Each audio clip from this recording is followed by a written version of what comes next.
বেগম খালেদা জিয়ার মৃত্যু নিয়ে বিএনপির যারা সাধারণ নেতাকর্মী তাদের অভিযোগ হলো আওয়ামী লীগের কারণে তাদের নেত্রীর একটি দুর্বিষহ মৃত্যু হয়েছে।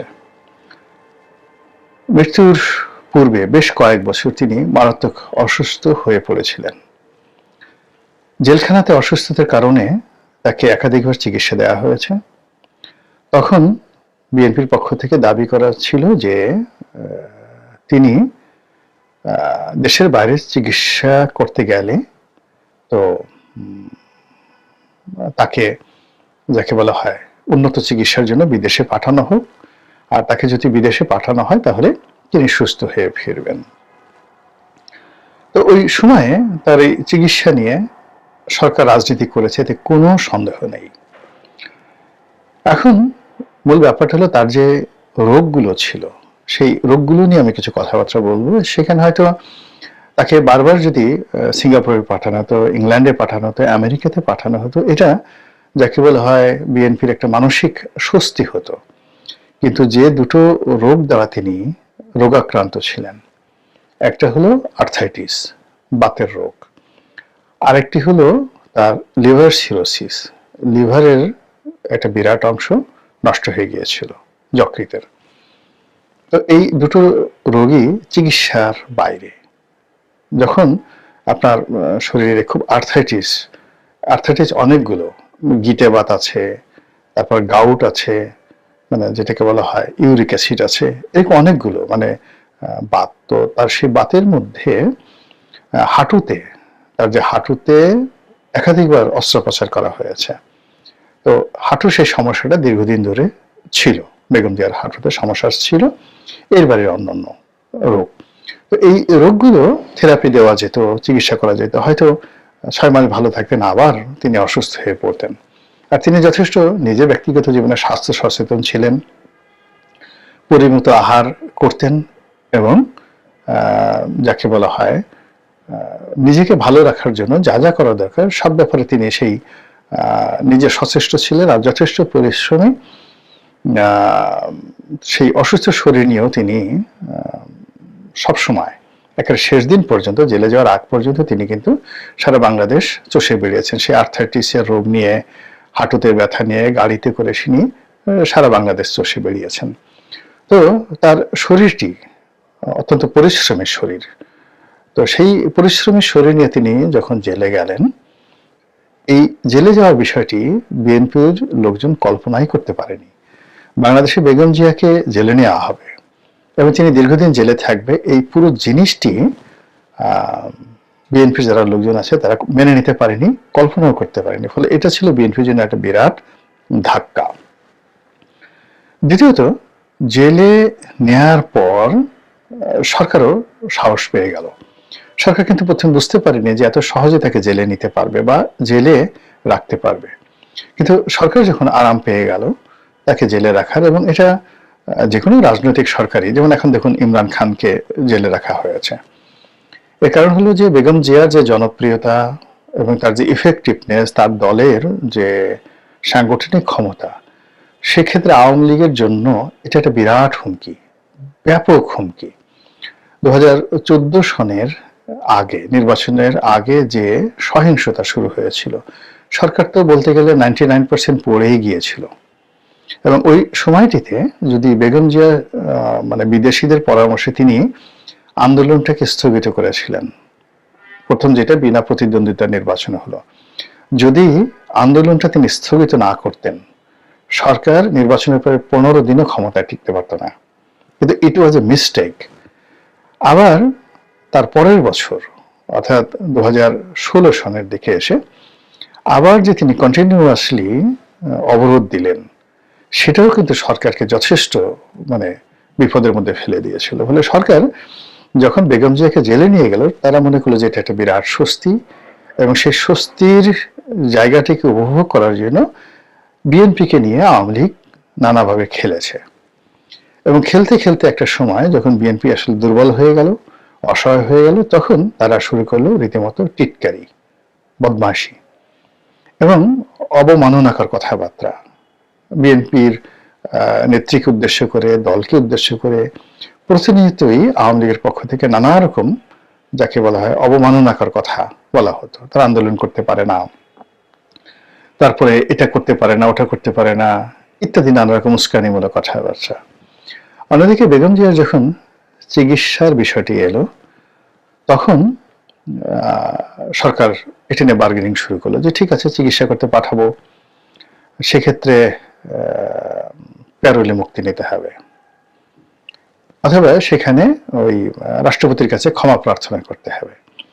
এখন এই বিষয়গুলোর আইনগত অনেক ব্যাখ্যা আছে, কিন্তু এগুলো মানে একজন জাতীয় নেত্রী বেগম জিয়ার জন্য এটা খুব অবমাননাকর ছিল। এই কাজটি আওয়ামী লীগ করেছে।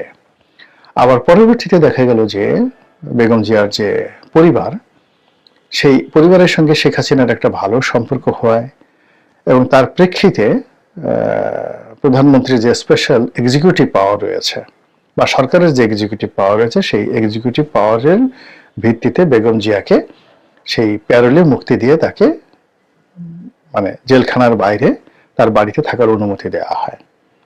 তো এই কাজটি সরকার করেছে, কিন্তু মানে বিএনপি এটাকে কৃতজ্ঞতা জানাতে পারেনি বা বিএনপির নেতাকর্মীরা মানতে পারেনি। এর কারণ হলো যে সময়টি তিনি জেলখানাতে ছিলেন, এই সময়টিতে আওয়ামী লীগের লোকজন এত নেতিবাচক কথাবার্তা বলেছে, সেই কথাবার্তার কারণে শেখ হাসিনা যে তাকে একটা স্পেশাল অর্ডার দিয়ে তাকে বাইরে রাখার ব্যবস্থা করেছেন, এই কাজটির ইতিবাচক দিকটি কাউন্ট করার মতো অবস্থা ছিল না, এত খোঁজাখুঁজি করা হয়েছে। দ্বিতীয়ত তার যে চিকিৎসা, জেলখানায় থাকা অবস্থায় তার যে চিকিৎসা, তো বাংলাদেশে বঙ্গবন্ধু মেডিকেলে নিয়ে চিকিৎসা করা হয়েছে, এভার কেয়ারে নিয়ে চিকিৎসা করা হয়েছে, আরো অনেক কিছু করা হয়েছে, কিন্তু ওই যে বিদেশে যাওয়ার যে বিষয়টি, এই বিষয়টি নিয়েও আওয়ামী লীগ যে যাকে বলা হয় কুটচাল দিয়েছে, আজ পাঠাবো কাল পাঠাবো। তো একবার বলেছে ঠিক আছে আপনি বিদেশে যাবেন, আর বাংলাদেশে আসবেন না, তো সে কখনোই সেটাতে রাজি হয়নি। আবার পরবর্তীতে সে বিদেশে না, প্রথমে সে বিদেশে এরকম শর্তযুক্ত বিদেশে যেতে রাজি হয়নি, পরবর্তীতে কি শর্তে যেন রাজি হয়েছে, তখন আবার আওয়ামী লীগ আরো একটা বিরাট শর্ত দিয়ে মানে পুরো বিএনপিকে নিয়ে খেলেছে। আপনি যখন একটা বাঘ, একটা সিংহ, তার দাঁতগুলো ভেঙে দেন, তারপরে তার নখগুলো কেটে ফেলেন, তারপর তার গলায় একটা রশি দিয়ে আপনি যখন তাকে সার্কাসে ক্রিয়ানক হিসেবে ব্যবহার করেন, ঠিক তদ্রূপ বিএনপির মতো একটা বড় দলকে আওয়ামী লীগ 2014 থেকে ধীরে ধীরে এটাকে একেবারে একটা সার্কাস্টিক দল বানানোর চেষ্টা করেছে। তারপরে 18 সনের নির্বাচনে নিয়ে বিএনপিকে যেভাবে অপদস্থ করা হয়েছে, ফলে 18-র পরে 19 সাল থেকে একেবারে তার আওয়ামী লীগের পতনের পূর্ব সময় পর্যন্ত আওয়ামী লীগ আসলে বিএনপির মতো দলকে জাসদ, ইনু, ওয়ার্কার্স পার্টি মেনন এবং জাতীয় পার্টির এরশাদ সাহেবের জাতীয় পার্টি বা আনোয়ার হোসেন মঞ্জুর জেপি, এর সাথে ঠিক বড় কোনো দল মনে করেনি, 19-20 মনে করেছে। যাই হোক, বিএনপির জায়গায় ফিরে এসেছে, আওয়ামী লীগ তার কর্মফল ভোগ করেছে, কোনো সন্দেহ নেই। যদি তাদের ভালো কোনো কর্ম থাকে ওই সময়টিতে, তারা হয়তো ভবিষ্যতে পাবে, কিন্তু তাদের যে কুকর্মগুলো ছিল সেই কুকর্মের কারণেই আজকের এই পরিণতি এসেছে। তারা যতই বলুক রাজাকারের নাতিপুতি, যতই বলুক ম্যাটিকুলাস ডিজাইন, যতই বলুক যে তারা নির্দোষ ছিল, যা কিছু ছিল, কিন্তু তাদের এই ক্ষমতাচ্যুতি আসমান থেকে এসছে। তারা যেভাবে ব্যাংকগুলোকে লুট করেছে তাদের লুটেরারের মাধ্যমে, তারা যেভাবে খুন করেছে, পলিটিক্যাল মার্ডার, তারা যেভাবে গুম করেছে, তাদের যে ক্যাডার বাহিনী যেভাবে মানুষের মানে রাজনৈতিক প্রতিপক্ষের জীবন হারাম করে দিয়েছে। ছোট্ট দুটো উদাহরণ নেই। যেমন ধরুন বিএনপির একজন নেতা, তার নাম হলো অদূত ভূঁইয়া, খাগড়াছড়ির খুব নাম করা নেতা, এবং তাকে বলা হয় টাইগার অব দ্য হিল, পাহাড়ি অঞ্চলের সিংহ। তো এইরকম একজন যাকে পাহাড়ি অঞ্চলের মানে সিংহ, এবং বিএনপির নেতাদের মধ্যে খাগড়াছড়ি, বান্দরবন, রাঙামাটি, এই যে পার্বত্য অঞ্চলে আব্দুল ওদুদ ভূঁইয়ার মতো এত প্রভাবশালী নেতা আর নেই, আওয়ামী লীগের মধ্যেও নেই।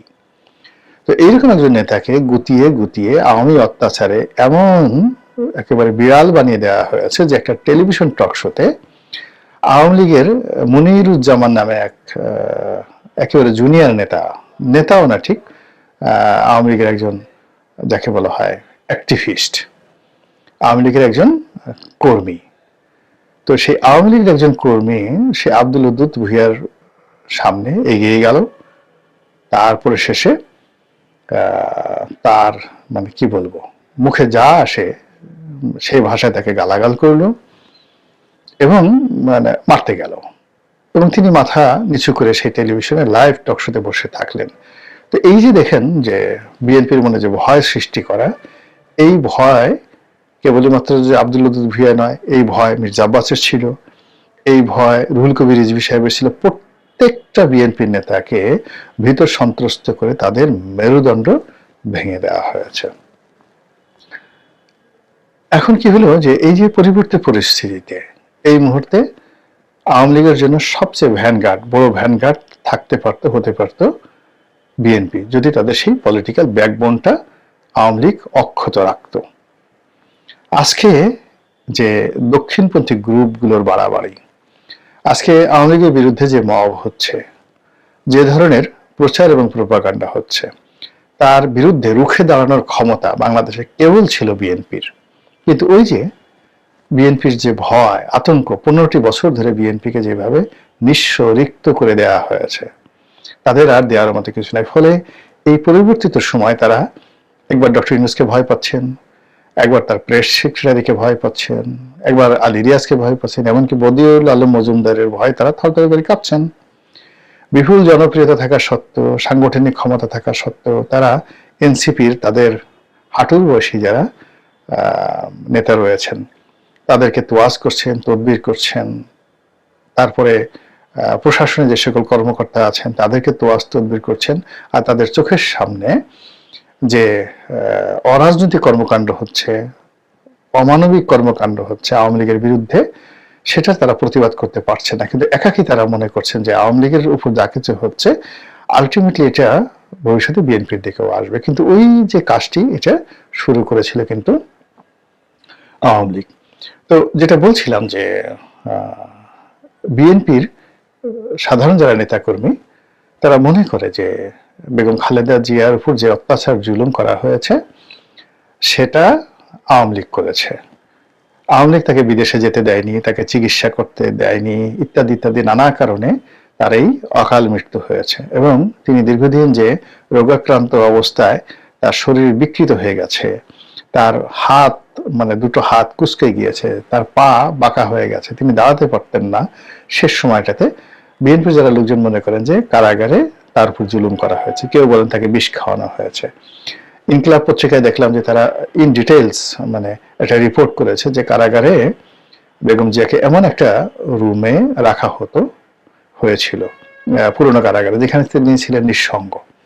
যেমন বড় কারাগারে রাখা হলে অনেক লোকজন থাকে, কিন্তু একটা কারাগারে দীর্ঘদিন একজন আছেন, তার সঙ্গে কাজের মেয়ে রহিমা আছে, কিন্তু তিনি নিঃসঙ্গ, আশেপাশে কোনো লোক নাই, কিচ্ছু নেই। তো সেক্ষেত্রে মানে একজন সুস্থ মানুষ এরকম একটা পরিবেশে অসুস্থ হয়ে যায়। মানুষ তো মানুষ ছাড়া বাঁচতে পারে না।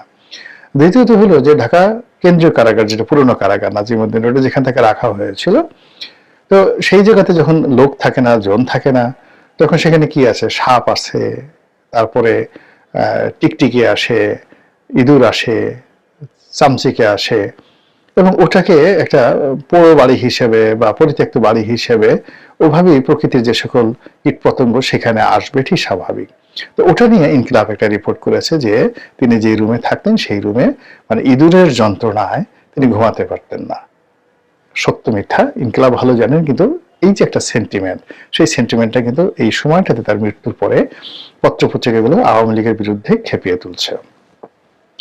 দ্বিতীয় হলো যে স্বয়ং আইন উপদেষ্টা ডক্টর আসিফ নজরুল তিনি প্রেসের সামনে এসে খালেদা জিয়ার মৃত্যু নিয়ে যে বিবৃতি দিয়েছেন, তিনি এই মৃত্যুটিকে মর্মান্তিক বলেছেন এবং তিনি স্পষ্ট করে বলেছেন যে এই মৃত্যুর জন্য আওয়ামী লীগ মানে সাবেক ফ্যাসিবাদী সরকার তারা দায়ী, এবং তারা বেগম জিয়াকে বন্দী করে তার সঙ্গে যে অমানবিক আচরণ করেছে, কুচিকিৎসা দিয়েছে, পর্যাপ্ত চিকিৎসা দেয়নি, এমনকি উল্টো চিকিৎসা মানে কুচিকিৎসা দিয়েছে, ফলে তার এই অবস্থা, দুরবস্থা তৈরি হয়েছে। তো এই যে একটা ন্যারেটিভ তৈরি করার চেষ্টা করছে, এটার মূল কারণ হলো আওয়ামী লীগ এবং বিএনপি যে বৃহৎ দুটি রাজনৈতিক দল, এর মধ্যে যত সংঘাত হবে, সংঘর্ষ হবে, ততই তৃতীয় পক্ষ, চতুর্থ পক্ষ, পঞ্চম পক্ষের সুবিধা হবে। যেভাবে শেখ হাসিনার যখন সুসময় ছিল, আওয়ামী লীগের সুসময় ছিল, তাকেও কিন্তু বেগম জিয়া সম্পর্কে, তারেক রহমান সম্পর্কে নানা রকম কথা বলে যাই, 21 আগস্টের গ্রেনেড হামলা তো বিএনপি করেছে, তারপরে শেষে এই করেছে, এই করেছে, নানা রকম মানে কথাবার্তা বলে শেখ হাসিনার মনে যারা বিষ তৈরি করেছে আওয়ামী লীগের আশেপাশের লোক, সেটি শেখ হাসিনাকে কতটা বিপদগ্রস্ত করেছে সেটা এখন শেখ হাসিনা বুঝতে পারেন কিনা বা তার আশেপাশের লোক বুঝতে পারেন কিনা আমি জানি না। একই ভাবে এখন যারা বিএনপির কর্তা ব্যক্তি রয়েছেন, তাদের মধ্যে আওয়ামী বিরোধী বিষ ছড়ানোর জন্য অবাস্তব কতগুলো কথা, মিথ্যা কতগুলো কথা বা সত্য কথা, কিন্তু এই মুহূর্তে সেগুলো প্রযোজ্য নয়, সেগুলো এনে পুরনো বিষটিকে আরো উগড়ে দেওয়ার যে চেষ্টা আমাদের সমাজে করছে, এটার মূল কারণ হলো বিরাজনীতিকরণ। তো দুটো রাজনৈতিক দলই অভিজ্ঞ, সেখানে অনেক জ্ঞানীগুণী ব্যক্তি রয়েছেন, যারা নেতৃত্বে রয়েছেন, তারা অসংখ্যবার বিপদে পড়েছেন। কাজে এ ধরনের পরিস্থিতিতে তাদের কি করা উচিত সেটা তারা ভালো বোঝেন, জানেন, এটি আমি বিশ্বাস করি, এবং তারা এই ধরনের পরিবেশ পরিস্থিতি আরো সুন্দরভাবে মোকাবেলা করবে।